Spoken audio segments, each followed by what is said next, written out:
Friends, welcome to this lecture. So this is our AVFM unit number 26 which is based on special case of valuation. आइए दोस्तों देखते हैं कि special case of valuation क्या क्या है। तो सबसे पहले दोस्तों बताया जा रहा है कि इस यूनिट में हम लोग डिस्कस करेंगे इंटेंजिबल एसेट्स के बारे में, ठीक है, स्पेशल केस ऑफ वैल्यूएशन के बारे में, जैसे कि इंटेंजिबल एसेट। दोस्तों इंटेंजिबल एसेट के बारे में बताया जा रहा है कि इंटेंजिबल एसेट वैसे एसेट होते हैं जो कि जिसका कोई फिजिकल फॉर्म नहीं होता है, जिसको आप टच नहीं कर सकते, जैसे ब्रांड नेम के या किसी डिवोटेड एम्प्लॉय। तो ये अलग होते हैं टेंजिबल एसेट से, जैसे बिल्डिंग इक्विपमेंट जिसको आप आसानी से देख सकते हैं और टच कर सकते हैं। एक कंपनी का ब्रांड नेम है जैसे नाइक या कोका कोला, एक इंटेंजिबल एसेट है क्योंकि इसके पास कोई फिजिकल फॉर्म नहीं है, राइट। कंपनी का जो ब्रांड नेम होता है दोस्तों, इसके पास कोई फिजिकल फॉर्म नहीं होता है, you know it very well. So दोस्तों टेंजिबल एसेट से ये डिफरेंट होता है क्योंकि, लेकिन इसका क्या होता है दोस्तों, फिजिकल फॉर्म तो नहीं होता है लेकिन इसका वैल्यू होता है, ठीक है, क्योंकि इसे रिकॉग्नाइज किया जाता है कस्टमर के द्वारा इसके वैल्यू के लिए। It is recognise by the customer and helps to sell the product बेचने में हेल्पफुल होता है ये। दोस्तों कुछ कहा गया है कि कुछ लोग आर्ग्यू करते हैं, कुछ फाइनेंशियल एनालिस्ट आर्ग्यू करते हैं कि जो इंटेंजिबल एसेट है वो अंडर वैल्यूड होता है। Some financial analyst argue that intangible asset are under valued, क्योंकि वो हमेशा फुल्ली रिप्रेजेंट नहीं करता कंपनी के फाइनेंशियल स्टेटमेंट को, ठीक है। इंटेंजिबल एसेट को अंडर वैल्यू इसलिए माना जाता है क्योंकि वो फुल्ली रिप्रेजेंट नहीं करता किसी पार्टिकुलर कंपनी के, it does not fully represent the companies financial statement, जो कि अफेक्ट करता है कंपनी के स्टॉक प्राइस को। तो इंटेंजिबल एसेट दोस्तों कैश फ्लो जनरेट करता है और उसको कंपनी के बैलेंस शीट में इंक्लूड किया जाता है, लेकिन उसको एक्यूरेटली वैल्यू नहीं किया जाता है, ठीक है। So intangible asset can generate cash flow, intangible asset cash flow generate कर सकता है और उसे कंपनी के बैलेंस शीट में इंक्लूड किया जाता है, लेकिन वो तो एक्यूरेटली वैल्यू नहीं हो सकता है। तो जैसे मान लीजिए कि कंपनी के लोअर कस्टमर बेस हैं जो कि जनरेट करते हैं रेवेन्यू रिपीट बिजनेस के माध्यम से, लेकिन ये जो वैल्यू है वो फुल्ली रिफ्लेक्ट नहीं करेंगे कंपनी के फाइनेंशियल स्टेटमेंट में। दोस्तों फिर एग्जांपल बताया जा रहा है इंटेंजिबल एसेट का। जैसे इंटेंजिबल एसेट का बहुत सारा फॉर्म हो सकता है, इसमें सॉफ्टवेयर, पैटेंट, स्पेक्ट्रम, ये सभी आते हैं। ये वैसे एसेट होते हैं जिनका कोई फिजिकल फॉर्म नहीं होता लेकिन इनका वैल्यू होता है कंपनी के लिए। जैसे मान लीजिए कि एक कंपनी जो कि सॉफ्टवेयर खरीदती है ताकि अपने ऑपरेशन को इम्प्रूव कर सके, वो एक इंटेंजिबल एसेट एक्वायर कर रही है क्योंकि सॉफ्टवेयर के पास कोई फिजिकल फॉर्म नहीं है लेकिन इसके पास वैल्यू है उस पार्टिकुलर कंपनी के लिए। फिर दोस्तों बताया जा रहा है स्पेक्ट्रम के बारे में। क्या बताया जा रहा है दोस्तों कि आपके these assets can be accurately valued. Spectrum, अब मैंने एग्जांपल बताया ना आपको कि स्पेक्ट्रम हो गया, सॉफ्टवेयर हो गया, ये सभी इंटेंजिबल एसेट्स है कैसे मनी वैल्यू के साथ। तो बताया जा रहा है दोस्तों कि दीज एसेट्स, इंटेंजिबल एसेट्स को आप एक्यूरेटली वैल्यू कर सकते हैं कुछ मेथड के माध्यम से, जैसे डिस्काउंटेड कैश फ्लो मॉडल। तो ये मॉडल एस्टिमेट करता है, this model estimate that the present value of expected future cash flow generated by the asset. यानी ये मॉडल आपको क्या बताता है, ये जो डिस्काउंटेड कैश फ्लो मॉडल है आपको बताता है कि किसी एक्सपेक्टेड फ्यूचर कैश फ्लो का प्रेजेंट वैल्यू कितना होगा। जैसे मान लीजिए कि एक कंपनी है जो कि पेटेंट खरीदती है, वो डिस्काउंटेड कैश फ्लो को मॉडल को यूज़ करती है ताकि अपने फ्यूचर कैश फ्लो का प्रेजेंट वैल्यू एस्टिमेट कर सके, ठीक है, जो कि आएगा लाइसेंसिंग से या पेटेंट को बेचने से। फिर दोस्तों ब्रांड नेम के बारे में बताया जा रहा है कि ब्रांड नेम और रेपुटेशन इंटेंजिबल एसेट होता है जिसको वैल्यू करना डिफिकल्ट होता है लेकिन कैश फ्लो जनरेट करता है कंपनी के लिए। जो ट्रेडिशनल वैल्यूएशन टेक्निक होता है वो एक्यूरेटली कैप्चर कर सकता है अपने वैल्यू को। जैसे कंपनी है एप्पल या कोका कोला, इसका स्ट्रॉन्ग ब्रांड नेम है, इसका स्ट्रॉन्ग रेपुटेशन है जो कि रेवेन्यू जनरेट करता है प्रोडक्ट के सेल्स के माध्यम से, लेकिन ये डिफिकल्ट होगा कि आप स्पेसिफिक डॉलर वैल्यू असाइन करें इन सभी एसेट्स को। दोस्तों इंटेंजिबल एसेट्स को वैल्यू करना जैसे कि पेटेंट या ऑपरेशनल फ्लेक्सिबिलिटी, ये एक चैलेंज है कंपनी के लिए, क्योंकि दोस्तों ये तुरंत कैश फ्लो जनरेट नहीं करता है। इसके पास पोटेंशियल होता है कि वो ऐसा कर सके फ्यूचर में। जैसे मान लीजिए कि कंपनी है जो कि इन्वेस्ट करती है रिसर्च एंड डेवलपमेंट में, R&D में इन्वेस्ट करती है ताकि एक नया प्रोडक्ट को डेवलप कर सके। तो इस कंपनी के पास जो कंपनी है जो कि इन्वेस्ट करती है रिसर्च एंड डेवलपमेंट में ताकि नया प्रोडक्ट को डेवलप कर सके, इसके पास एक इंटेंजिबल एसेट होगा किसी अनडेवलप्ड पैटेंट के फॉर्म में जो जनरेट करेगा कैश फ्लो फ्यूचर में, लेकिन ये डिफ़िकल्ट होगा कि इसको प्रेजेंट में एक्यूरेटली वैल्यू कर सकें। दोस्तों बताया जा रहा है कि कुछ नए ब्रांड के बारे में बताया जा रहे हैं। न्यू यहाँ पे देखिए न्यू ब्रीड। अब देखिए क्या बताया जा रहा है कि पब्लिक ट्रेडमार्क। देखिए कंपनी जैसे कि एप्पल, कोका कोला, अमेजॉन, ये अपने वैल्यू का मेजॉरिटी डिराइव करती है इंटेंजिबल एसेट से, जैसे brand recognition, customer loyalty, intellectual property rather than physical asset like land और बिल्डिंग। एप्पल का जो ब्रांड रिकॉग्निशन है, कस्टमर लॉयल्टी है, वो कंट्रीब्यूट करता है कंपनी के ओवरऑल वैल्यूज़ और रिवेन्यू के लिए, एवन दो it does not have a larger physical asset. दोस्तों फिर बताया जा रहा है कन्वेंशनल अकाउंटिंग के बारे में। Conventional accounting standards fully account नहीं कर सकता इंटेंजिबल एसेट के वैल्यू को, जैसे पेटेंट या ब्रांड नेम, जिस कारण से दोस्तों लिटिल इंडिकेशन होता है of the value in the balance sheet. अब आगे बात करते हैं दोस्तों इंटेंजिबल एसेट के बारे में और क्या पॉइंट बताया जा रहा है। इंटेंजिबल एसेट जैसे कि ब्रांड नेम हो गया, पेटेंट हो गया, टेक्नोलॉजिकल कॉम्पिटेंस हो गया, ये सभी हाईली वैल्यूड होते हैं इन्वेस्टर के द्वारा और सिग्निफिकेंटली कंट्रीब्यूट करते हैं ऑर्गेनाइजेशन के ओवरऑल वैल्यू में, यानी they contribute significantly to the organisation overall value. तो जैसे मान लीजिए कि कोका कोला का जो ब्रांड नेम है ये हाईली रिकॉग्नाइजेबल है और वैल्यूबल है मार्केट में, जो कि कंट्रीब्यूट करता है इसके overall which contribute to its overall worth. दोस्तों फिर बताया जा रहा है कि जो ट्रेडिशनल अकाउंटिंग होता है, ट्रेडिशनल अकाउंटिंग मेथड जो है एक्यूरेटली मेजर नहीं करता इन सभी, या ट्रेडिशनल अकाउंटिंग बोलिए कन्वेंशनल अकाउंटिंग बोलिए, एक्यूरेटली मेजर नहीं करता इन सभी इंटेंजिबल एसेट की वैल्यू को। जैसे मान लीजिए कि accounting value of a brand name ये बहुत लोअर हो सकता है इसके actual value in the market, यानी किसी ब्रांड नेम का जो अकाउंटिंग वैल्यू होगा वो बहुत कम हो सकता है एक्चुअल वैल्यू से। दोस्तों फिर बताया जा रहा है कि हमारा जो इंटेंजिबल एसेट है कंज्यूमर प्रोडक्ट कंपनीज़ में, किसी कंज्यूमर प्रोडक्ट कंपनी में दोस्तों ब्रांड रिकॉग्निशन अकेले अकाउंट नहीं कर सकता more than 50% of the company value. जैसे मान लीजिए कि एक वेल नोन ब्रांड है एप्पल, इसका हाई वैल्यू होगा मार्केट में क्योंकि इसके ब्रांड रिकॉग्निशन के कारण, ठीक है। फिर दोस्तों बताया जा रहा है नेक्स्ट पॉइंट में कि आप एक्यूरेटली इन सभी इंटेंजिबल एसेट को एक्यूरेटली वैल्यू नहीं कर पा रहे हैं, ये जो फेलियर है इस कारण से डिसऑर्टेड अकाउंटिंग होता है और प्रॉफिटेबिलिटी और वैल्यू का मार्केट मेजर भी डिसऑर्टेड होता है। जैसे मान लीजिए कि एक कंपनी का हाई मार्केट वैल्यू है इसके ब्रांड रिकॉग्निशन के कारण, लेकिन इसका अकाउंटिंग वैल्यू जो है इसको एक्यूरेटली रिप्रेजेंट करेगा नहीं। फिर दोस्तों क्या बताया जा रहा है कि over the year the proportion of market value attributable to the intangible asset has increase significantly. जैसे 1975 में दोस्तों मार्केट वैल्यू का मात्र 17% था, S&P 500 की मार्केट वैल्यू का मात्र 17% इंटेंजिबल एसेट को एट्रीब्यूटेबल था, लेकिन 2015 तक ये बढ़कर 84% तक चला गया। तो कहने का मतलब कि जो प्रोपोर्शन है मार्केट वैल्यू का जो कि इंटेंजिबल एसेट को एट्रीब्यूट किया जाता है वो बढ़ा है। जैसे मैंने आपको एग्जाम्पल बताया S&P का कि 17% था 1975, बढ़ के हो गया 84%। फिर दोस्तों एक रिसेंट स्टडी कंडक्ट किया गया ओशियन टॉमो के द्वारा, इसने देखा कि इंटेंजिबल एसेट जो है लगभग मार्केट वैल्यू S&P 500 के मार्केट वैल्यू का 90% तक अकाउंट करता है। ये शो करता है कि इंटेंजिबल एसेट का जो वैल्यू है वो इंपॉर्टेंट हो रहा है मार्केट में। इंटेंजिबल एसेट का जो वैल्यू है उसको आप S&P 500 के मार्केट कैपिटलाइजेशन में भी देख सकते हैं, जो कि ओवर द ईयर बढ़ते जा रहा है। यह इलस्ट्रेट करता है कि कितना इंपॉर्टेंस है intangible asset in the market. दोस्तों अब नेक्स्ट पॉइंट पे आते हैं। नेक्स्ट स्लाइड में आपको बताया जा रहा है ट्रेडमार्क कॉपीराइट के बारे में। देखिए ट्रेडमार्क कॉपीराइट लाइसेंस के पास वैल्यू है क्योंकि दोस्तों ये ऑनर को एक्सक्लूसिव राइट देते हैं कि वो मैन्युफैक्चर करे या सेल करे एसोसिएटेड गुड्स या सर्विस को, right. This gives the owner right so that he can sell, he can value expected goods. So friends trademark के बारे में बात करते हैं, लेट्स कंटिन्यू। तो मैंने आपको क्या बताया कि जो हमारा ट्रेडमार्क है और कॉपीराइट है और लाइसेंस है, इनके पास वैल्यू होता है क्योंकि ऑनर को एक्सक्लूसिव राइट देते हैं कि वो मैन्युफैक्चर करे और सेल करे एसोसिएटेड गुड्स एंड सर्विस को। जैसे मान लीजिए कि ट्रेडमार्क है जैसे मान लीजिए कि नाइके का ट्रेडमार्क है, वो नाइके को एक्सक्लूसिव राइट देता है कि वो अपने सिंबल को यूज़ करे, he to use the symbol on their product, जिससे ब्रांड रिकॉग्नाइजेबल हो और वैल्यूएबल हो मार्केट में, राइट। फिर दोस्तों क्या बताया जा रहा है ये डिस्कस करते हैं। In the next point it has been explain कि जो इंटेंजिबल एसेट का वैल्यू होता है वो डिटरमाइन किया जाता है कितना कैश फ्लो जनरेट किया जा रहा है by holding the exclusive right. जैसे मान लीजिए कि किसी कॉपीराइट का वैल्यू है, उसको कैसे डिसाइड करते हैं कि बुक के सेल होने से, ठीक है, by the sale of book, movies या म्यूज़िक जो कि कॉपीराइटेड है। यानी कि जैसे मान लीजिए कि इंटेंजिबल, मैं आपको बता रहा हूँ दोस्तों कि इंटेंजिबल एसेट का जो वैल्यू है वो डिसाइड करते हैं कि कैश फ्लो कितना जनरेट हो रहा है एक्सक्लूसिव राइट को होल्ड करने से। जैसे मान लीजिए कि कॉपीराइट का वैल्यू है, वो कैसे डिसाइड करते हैं कितना रेवेन्यू जनरेट होगा बुक्स के सेल से, मूवीज़ के सेल से, म्यूजिक के सेल से जो कि कॉपीराइटेड है। इन सभी एसेट का वैल्यू डिटरमाइन कर सकते हैं डिस्काउंटेड कैश फ्लो वैल्यूएशन से या रिलेटिव वैल्यूएशन से, उनके पास सेल को देखकर कंपेरेबल एसेट का। इसका मतलब ये हुआ दोस्तों कि जो इंटेंजिबल एसेट होते हैं इनको एस्टिमेट कर सकते हैं, ये देख लियर कितना पैसा ये एक्सपेक्टेड है कि जनरेट करेंगे फ्यूचर में, यानी तो आप उसे कंपेयर कीजिए सिमिलर एसेट से जो कि बेचा गया हो पास्ट में। फिर दोस्तों बताया जा रहा है कि जो इंटेंजिबल एसेट का वैल्यू होता है जैसे ट्रेडमार्क, ये घट सकता है ओवर द टाइम यदि exclusive right to use it not renewed, और जो वैल्यू है वो अफेक्ट हो सकता है यदि कोई दूसरा आदमी जो है इनके राइट पे इन्फ्रिंज करेगा।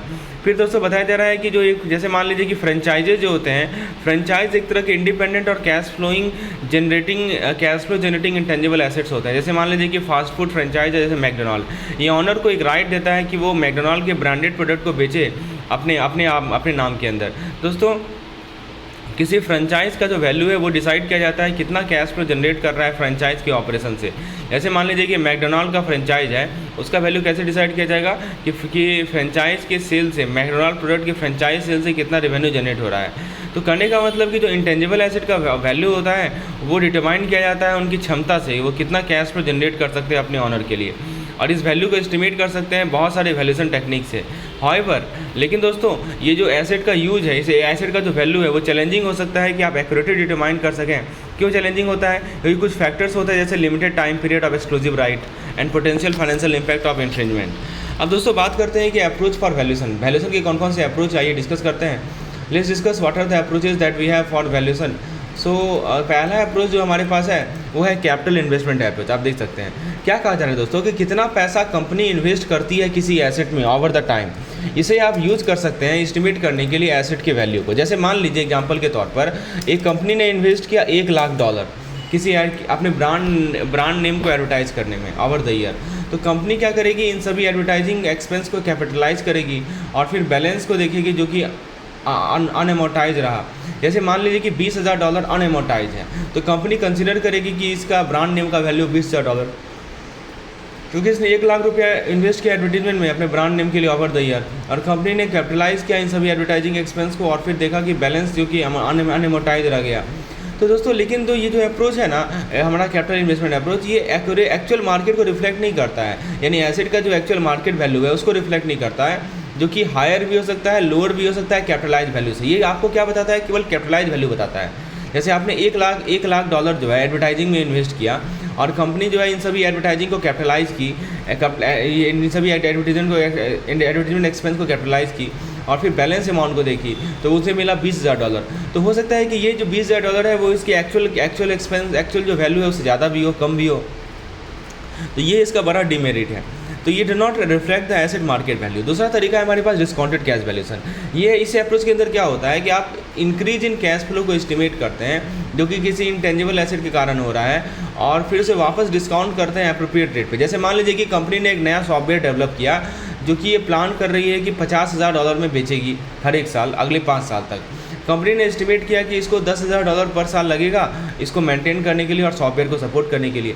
तो यदि आप एक्सपेक्टेड रेवेन्यू से इस कॉस्ट 10,000 को सेपरेट कर लें तो फिर कंपनी कितना एक्सपेक्टेड कैश फ्लो जनरेट करेगी? $40,000, क्योंकि 10,000 तो जा रहा है। तो इस मान लीजिए डिस्काउंट रेट है 10%, तो 10% डिस्काउंट रेट पे कंपनी कैलकुलेट कर सकती है कि इस कैश फ्लो का प्रेजेंट वैल्यू कितना होगा, राइट। सो जैसे मान लीजिए कि प्रेजेंट वैल्यू आप निकालेंगे तो आपको मिलेगा 1,54,000। तो इस अमाउंट को आप मान सकते हैं कि it is a software value. ये अप्रोच सब्जेक्टिव होता है than the capital investment approach, लेकिन इसे एक्यूरेट माना जाता है कि एक्यूरेटली ये रिफ्लेक्ट करता है एसेट के मार्केट वैल्यू को। तो आपने 2 अप्रोच देखा, कैपिटल इन्वेस्टमेंट और डिस्काउंट फ्लो अप्रोच। तीसरा हमारे पास अप्रोच है रिलेटिव वैल्यूएशन अप्रोच। आइए डिस्कस करते हैं रिलेटिव वैल्यू। तो अभी तक हमने 2 अप्रोच देखा, कैपिटल इन्वेस्टमेंट अप्रोच देखा और फिर अभी हमने देखा दोस्तों डिस्काउंटेड कैश फ्लो अप्रोच।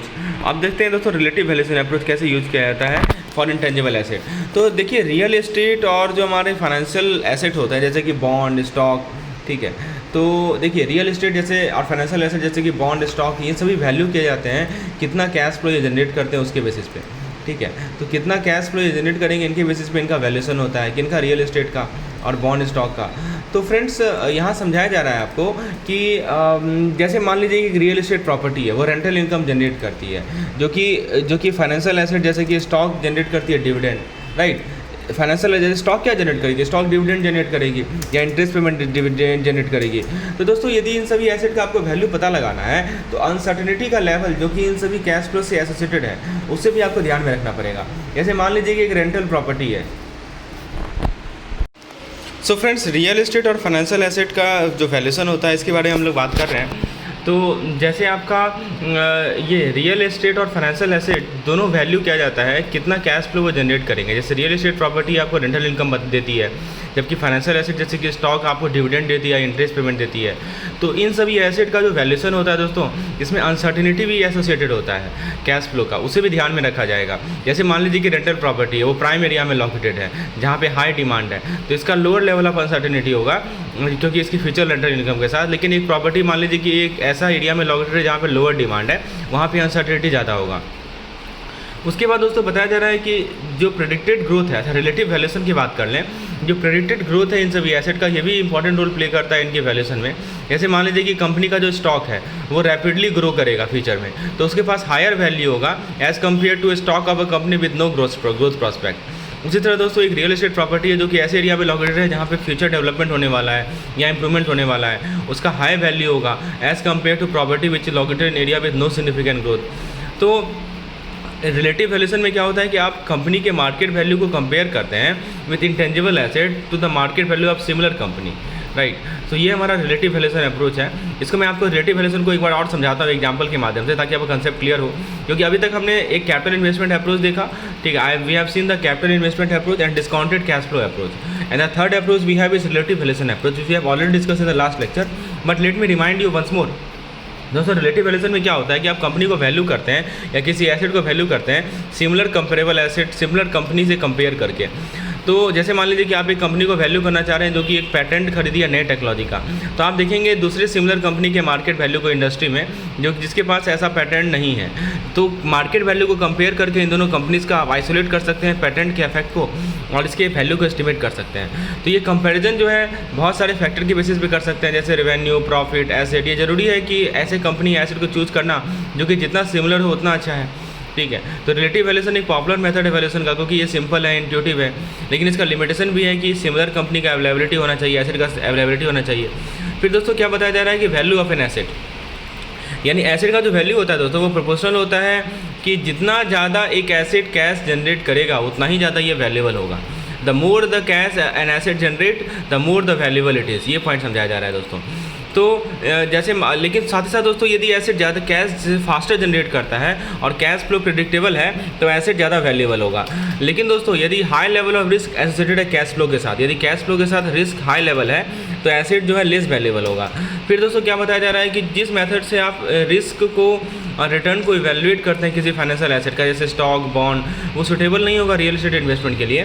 दोस्तों बताया जा रहा है कि स्टॉक के अनलाइक रियल एस्टेट इन्वेस्टमेंट को ट्रेड नहीं किया जाता है पब्लिक एक्सचेंज पे, जिसके कारण से स्टॉक जो ये हमारा real estate investment less liquid होता है, ठीक है। तो रिस्क एंड रिटर्न मॉडल के बारे में बताया जा रहा है कि किस तरह के इन्वेस्टर रियल एस्टेट में होंगे, वो अलग होंगे that those in the financial asset, यानी फाइनेंशियल एसेट के जो इन्वेस्टर होंगे और रियल एस्टेट के जो इन्वेस्टर होंगे उनमें अंतर होगा और उनका अलग अलग रिस्क टॉलरेंस लेवल भी होगा। फिर दोस्तों बताया जा रहा है कि कुछ नॉन कन्वेंशनल तरीका है कैसे आप एनालाइज करेंगे रिस्क और रिटर्न को रियल एस्टेट में। तो जो हमारा ट्रेडिशनल रिस्क का लिमिटेशन है, traditional risk and return model का लिमिटेशन है, उसको ओवरकम करने के लिए कुछ नॉन कन्वेंशनल मॉडल को यूज किया जाता है ताकि रिस्क और रिटर्न को इवैल्यूएट कर सके रियल एस्टेट इन्वेस्टमेंट का।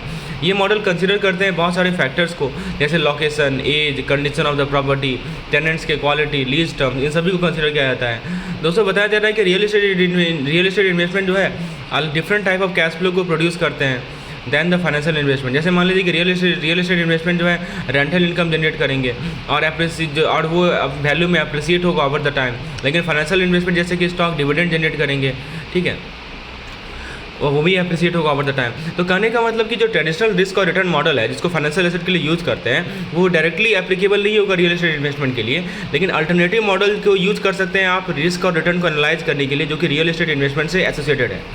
फैक्टर जैसे कि location, age, condition of the property, quality of the tenant, lease terms, इन सभी को भी कंसीडर किया जाएगा जब आप रिस्क और रिटर्न को इवैल्यूएट करेंगे किसी रियल एस्टेट इन्वेस्टमेंट का।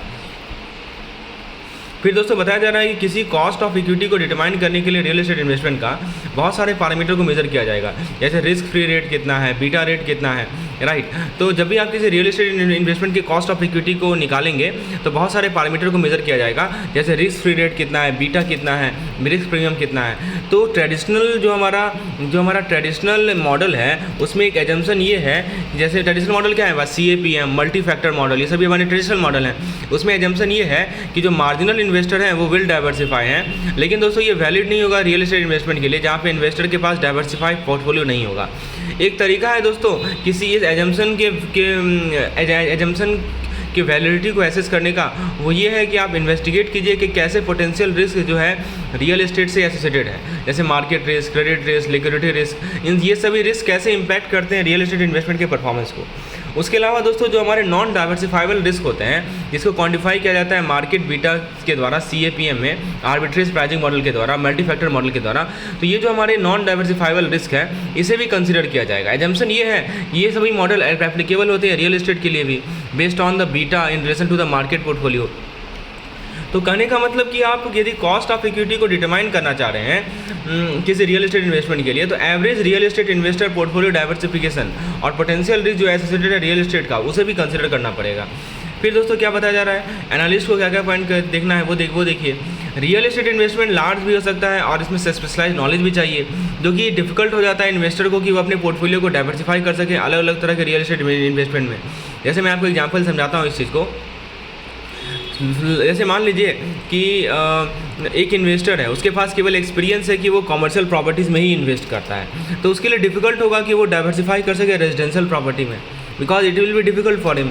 फिर क्योंकि इसमें एक्सपर्टाइज की रिक्वायरमेंट है, फिर दोस्तों एक्सपीरियंस की रिक्वायरमेंट है। फिर क्या बताया जा रहा है कि जो आपका ट्रेडिशनल मॉडल है कॉस्ट ऑफ इक्विटी को एस्टिमेट करने का, जैसे capital asset pricing model CAPM model, ये अप्रोप्रिएट नहीं होगा रियल एस्टेट इन्वेस्टमेंट के लिए, क्योंकि ये एज्यूम करेगा कि केवल नॉन डाइवर्सिफाइबल रिस्क को रिवार्ड किया जा रहा है। लेकिन रियल एस्टेट इन्वेस्टर जो है एडिशनल रिस्क लेते हैं, जो कि स्पेसिफिक होता है इंडस्ट्रीज़ के लिए, जैसे जोनिंग लॉ में चेंज होना, इन्वायरमेंटल रेगुलेशन में चेंज होना। तो ये जो चैलेंज है डाइवर्सिफाइंग का, इसके बावजूद बहुत सारे रियल इन्वेस्टर जो है कंसंट्रेट करते हैं अपने इन्वेस्टमेंट को इस फील्ड में, ताकि अपने नॉलेज पे को कैपिटलाइज कर सके, एक्सपीरियंस को कैपिटलाइज कर सके। जैसे मान लीजिए कि एक इन्वेस्टर है, वो सक्सेसफुल हुआ है हॉस्पिटैलिटी इंडस्ट्री में, वो चूज़ करेगा कि अपने फोकस करे अपने इन्वेस्टमेंट को होटल्स और रिजॉर्ट पे, समझे दोस्तों। रियल एस्टेट इन्वेस्टमेंट को सब डिवाइड कर सकते हैं स्मॉल पार्सल में, जिससे ये आसान हो जाएगा कि आप इसे अलग तरह के प्रॉपर्टी में डाइवर्सिफाई कर सकें। जैसे मान लीजिए कि एक इन्वेस्टर परचेज कर सकता है छोटे छोटे स्मॉल अपार्टमेंट बिल्डिंग को institute of the large building. उसके अलावा रियल एस्टेट इन्वेस्टमेंट को आप साइमल्टेनियसली रख सकते हैं फाइनेंशियल एसेट के साथ, जो कि आपको एडिशनल डाइवर्सिफिकेशन प्रोवाइड करेगा। जैसे मान लीजिए कि इन्वेस्टर जो है रियल एस्टेट भी रखेगा और स्टॉक और बॉन्ड भी रखेगा अपने पोर्टफोलियो में। फिर दोस्तों बताया जा रहा है कि रियल एस्टेट जो है एक्सेसिबल हो गया है ब्रॉडर रेंज ऑफ इन्वेस्टर को। कैसे? सिक्योरिटाइजेशन के माध्यम से। सिक्योरिटाइजेशन क्या होता है? एक प्रोसेस होता है जिसके द्वारा आप रियल एस्टेट एसेट के पूल को कन्वर्ट करते हैं सिक्योरिटीज़ में, जिसको आप फाइनेंशियल मार्केट में ट्रेड कर सकते हैं, राइट। तो इसे कहा जाता है सिक्योरिटाइजेशन। यानी सिक्योरिटाइजेशन में आप क्या होता है दोस्तों, कि सिक्योरिटाइजेशन में जो आपका एक प्रोसेस होता है जिसके द्वारा आप रियल एस्टेट एसेट के पूल को कन्वर्ट करते हैं सिक्योरिटीज़ में, जिसको आप ट्रेड कर सकते हैं फाइनेंशियल मार्केट में। ये होता है हमारा सिक्योरिटाइजेशन। तो ये ट्रेंड से आसान हो गया है इन्वेस्टर को कि वो अपने पोर्टफोलियो को डाइवर्सिफाई करें रियल एस्टेट इन्वेस्टमेंट के साथ। दूसरा बात ये बताया जा रहा है कि हमारा जो एसेट प्राइसिंग मॉडल है, जैसे capital asset pricing model, multi factor model, इन सभी को यूज़ कर सकते हैं आप रियल एस्टेट के में रिस्क को मेज़र करने के लिए। मार्केट बीटा दोस्तों एक मेज़र होता है एसेट सेंसिटिविटी का, कि to the movement in the overall market. Market beta क्या बताता है कि मार्केट में जो मूवमेंट होगा उसके कारण हमारा एसेट का सेंसिटिविटी कैसे मूव करेगा, वो एसेट का सेंसिटिविटी कितना, एसेट कितना सेंसिटिव है हमारे ओवरऑल मार्केट के मूवमेंट से, ये बीटा बताता है। और फैक्टर बीटा क्या बताता है कि sensitivity to the specific factors such as inflation, interest rate, economic growth. तो ये सभी मेजर्स हेल्प करते हैं इन्वेस्टर को कि वो एस्टिमेट कर सके कि किसी रियल एसेट पे एक्सपेक्टेड रिटर्न कितना होगा। लेकिन दोस्तों कुछ कंसर्न्स हैं कि इन सभी रिस्क मेजर का, जैसे मैंने आपको कुछ नाम बताया ना, asset pricing model, market beta, फिर फैक्टर बीटा, इन सभी रिस्क मेजर का कुछ कंसर्न है कि एक्यूरेसी कितना है, रिलायबल कितना है रियल एस्टेट के लिए। रियल एस्टेट एसेट के पास यूनिक कैरेक्टरिस्टिक्स होगा, रिस्क होगा, जो कि इन सभी मॉडल कैप्चर नहीं कर पाएंगे। जैसे मान लीजिए एक local real estate market condition है और रेगुलेटरी इन्वायरमेंट है, वो सिग्निफिकेंटली इम्पैक्ट करेगा प्रॉपर्टी के रिस्क के और वैल्यू को। इसीलिए दोस्तों ये जरूरी है इन्वेस्टर को कंसिडर करना दूसरे फैक्टर्स को बियॉन्ड दिस रिस्क मेजर, जब भी वो इन्वेस्टमेंट डिसीजन ले रियल एस्टेट में। फिर दोस्तों क्या बताया जा रहा है, मेजरिंग बीटास को कैसे मेजर किया जाएगा। तो बताया जा रहा है दोस्तों कि आप यदि रिस्क को एस्टिमेट करें किसी पब्लिकली ट्रेडेड कंपनी के स्टॉक का, तो देखिए किसी पब्लिकली ट्रेडेड कंपनी के स्टॉक के रिस्क को एस्टिमेट करने के लिए एनालिस्ट जो है हिस्टोरिकल स्टॉक प्राइस को यूज़ करते हैं और रिटर्न को यूज़ करते हैं, ताकि कंप्यूट कर सकें बीटा के मेज़र को। तो बीटा मेज़र करता है कि कितना सेंसिटिविटी एक स्टॉक का रिटर्न है to the change in the market as a whole. Market में चेंज होने से कितना सेंसिटिव है किसी स्टॉक का रिटर्न। ये कौन मेज़र करता है दोस्तों? हमारा बीटा मेज़र करता है। तो बीटा मेज़र करता है कि जैसे मान लीजिए कि एक स्टॉक है जिसका बीटा है 1, इसका मतलब ये हुआ कि इसका जो रिटर्न है ना, वो इन लाइन मूव करेगा मार्केट के साथ। जैसे जैसे मार्केट मूव करेगी वैसे वैसे इसका रिटर्न मूव करेगा, ठीक है। लेकिन दोस्तों दूसरा स्टॉक है जिसका बीटा 1.5 है, तो इसका मतलब ये हुआ कि इसका रिटर्न जो है 50% ज़्यादा वोलेटाइल है देन द मार्केट। फिर दोस्तों नेक्स्ट पॉइंट बताया जा रहा है कि जब भी आता है ये रियल एस्टेट पे, ये स्ट्रेट फॉरवर्ड नहीं है कि आप बीटा को कंप्यूट करें, क्योंकि दोस्तों एक कोई पब्लिक मार्केट नहीं होता है इसे कंपेयर करने का। रियल एस्टेट टिपिकली वैल्यू किया जाता है इनकम और जनरेटिंग पोटेंशियल के बेसिस पे, जो कि अफेक्टेड होता है फैक्टर्स जैसे कि interest rate, local economic condition, property specific measure. फिर दोस्तों स्टार्टअप फर्म के बारे में बताया जा रहा है कि स्टार्टअप फर्म जो है दोस्तों ऐसे बिजनेस होते हैं जो कि अभी स्टार्ट होते हैं या नए और इनोवेटिव टेक्नोलॉजी को यूज़ करते हैं, जो कि चैलेंजिंग हो सकता है वैल्यू करना, क्योंकि उसके पास कोई ट्रैक रिकॉर्ड नहीं है फाइनेंशियल परफॉर्मेंस का, ठीक है, और उसे वो ऑपरेट हो सकते हैं मार्केट में जिसमें लिटिल कंपटीशन है, बहुत कम कंपटीशन है। कुछ एनालिस्ट दोस्तों बिलीव करते हैं कि बिना किसी ट्रैक रिकॉर्ड फाइनेंशियल परफॉर्मेंस के ट्रैक रिकॉर्ड का ये इम्पॉसिबल है कि आप फ्यूचर कैश फ्लो को एस्टिमेट कर सकें, जो कि स्टार्टअप फर्म जनरेट करेगी, जो कि की फैक्टर होता है वैल्यूएशन में। दोस्तों ये जो आर्टिकल है ये ऑथर सजेस्ट करते हैं कि जब भी किसी स्टार्टअप फर्म को वैल्यू किया जाए वो चैलेंजिंग होता है as compare to valuing establish company. तो जो वैल्यूएशन का जो प्रिंसिपल है वो फिर भी अप्लाई होता है। जैसे मान लीजिए कि फ्यूचर कैश फ्लो है, तो फ्यूचर कैश फ्लो जो कि स्टार्टअप फर्म को जनरेट करेगी वो एस्टिमेट किया जा सकता है बहुत सारे फैक्टर्स पे, जैसे मार्केट का स्टार्ट क्या है, मार्केट का साइज़ क्या है, ग्रोथ पोटेंशियल क्या है, कॉम्पिटिटिव एडवांटेज क्या है, ठीक है, ये सभी पॉइंट पे डिपेंड करता है। फिर दोस्तों क्या बताया जा रहा है, किसी यंग कंपनी का जब भी आप डिटरमाइन करते हैं किसी कंपनी के वैल्यू को, तो आपको 3 सोर्स से जानकारी चाहिए। जब भी आप किसी कंपनी के वैल्यूएशन करते हैं, ठीक है, तो आपको 3 सोर्स से जानकारी चाहिए। एक है फाइनेंशियल स्टेटमेंट, एक है कंपनी का हिस्ट्री, तीसरा है कॉम्पिटिटर। तो फाइनेंशियल स्टेटमेंट क्या बताता है दोस्तों कि फाइनेंशियल स्टेटमेंट आपको ये बताता है कि तो यहाँ दोस्तों बताया जा रहा है वैल्यू ऑफ, हाँ, तो फाइनेंशियल स्टेटमेंट आपको बताता है कितना पैसा कंपनी बना रही है, कितना पैसा कंपनी अर्न कर रही है और कितना ये उसमें से ग्रोथ के लिए इन्वेस्ट कर रही है। जैसे मान लीजिए कि कंपनी का इनकम स्टेटमेंट बता रहा है कि कितना रेवेन्यू जनरेट कर रही है, कितना खर्चा हो रहा है स्पेसिफिक पीरियड ऑफ टाइम के लिए। उसके साथ साथ दोस्तों जो बैलेंस शीट होता है वो आपको क्या बताता है, बैलेंस शीट बताता है कंपनी के एसेट को, कंपनी के लायबिलिटी को, कंपनी के इक्विटी को। फिर दोस्तों बताया जा रहा है कि कंपनी का जो हिस्ट्री होता है वो आपको इंसाइट प्रोवाइड करता है इसके परफॉर्मेंस का। देखिए एक लिखा है ना कि फाइनेंशियल स्टेटमेंट, कंपनी का हिस्ट्री, इसके कॉम्पिटिटर, तो कंपनी का जो हिस्ट्री है वो आपको इंसाइट प्रोवाइड करता है इसके परफॉर्मेंस का, ग्रोथ पोटेंशियल का, रिस्क लेवल का, ठीक है। तो जैसे मान लीजिए कि एक कंपनी है जिसका हिस्ट्री है कंसिस्टेंट ग्रोथ का, तो ये कंसिडर किया जाएगा less risky as compare to the company which has history of fluctuating performance. Competitor analysis के द्वारा आप समझ पाएंगे कि कैसे कंपनी कंपेयर करेगी अपनी पीर से सेम इंडस्ट्री में। तो स्ट्रेंथ और वीकनेस को एनालाइज करके कंपनी का as related to its competitor आप बेटर एस्टिमेट कर सकते हैं कि इसके कॉम्पिटिटिव पोजीशन को और फ्यूचर प्रोस्पेक्ट को। जैसे मान लीजिए कि कंपनी ऑपरेट हो रही है हाईली कॉम्पिटिटिव इंडस्ट्री में जिसमें बहुत सारे स्ट्रॉन्ग कॉम्पिटिटर हैं, तो इसको रिस्कियर माना जाएगा as compare to company operating in less competitive market. लेकिन दोस्तों एक्यूरेटली एस्टिमेट करना किसी कंपनी के वैल्यू को, इसके अंदर आप जो है इन सभी सोर्स ऑफ इन्फॉर्मेशन के बाहर भी देखना पड़ेगा। 3 सोर्स आपको मैंने बताया, एक बताया आपको फाइनेंशियल स्टेटमेंट, दूसरा बताया आपको कंपनी, तीसरा बताया आपको कॉम्पिटिटर, ठीक है। जैसे मान लीजिए आपको कंसिडर करना पड़ेगा इंडस्ट्री ट्रेंड क्या है, इकोनॉमिक फोरकास्ट क्या है, कंज्यूमर बिहेवियर में चेंज क्या है। सो फ्रेंड्स ये था हमारा पार्ट 1 लेक्चर जो कि सभी के लिए अवेलेबल था। पार्ट 2 लेक्चर के लिए आपको मुझे व्हाट्सअप करना पड़ेगा इस नंबर पे, ताकि आप पेड प्लान के बारे में आपको डिटेल बताऊंगा। धन्यवाद।